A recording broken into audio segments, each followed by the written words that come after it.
एहो सैया मूर्ति असो माई के ना लागी। पंडाल झालर बत्ती कतहु ना साजी, कतहु ना साजी। एहो सैया मूर्ति असो माई के ना लागी।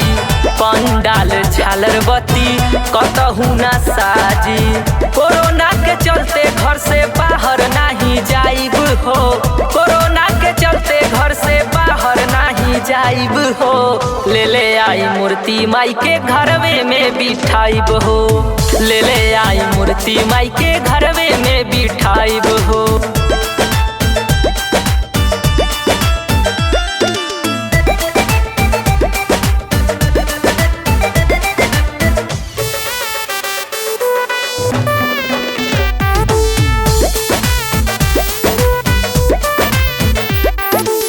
नव दिन व्रत राखी करब हम पूजा नावा।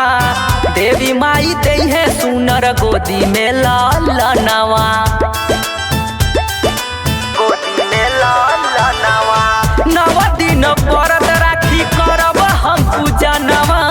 देवी माई दे सुनर गोदी में ललनवा। आरती उतारब घिउ के दिया ना जराइब हो, आरती उतारब घिउ के दिया ना जराइब हो। ले ले अइह मूर्ति माई के घरवे में बिठाइब हो, ले ले अइह मूर्ति माई के घरवे में बिठाइब हो।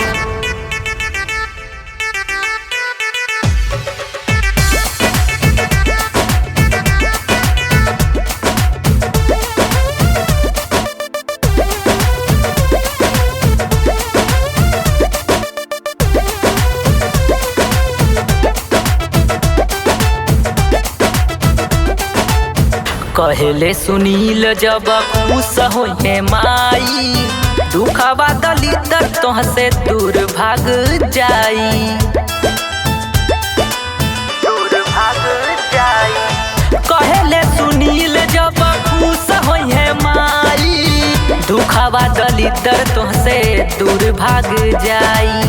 संदेश बिक्की संगे जयकारा लगाइब हो, संदेश बिक्की संगे जयकारा लगाइब हो।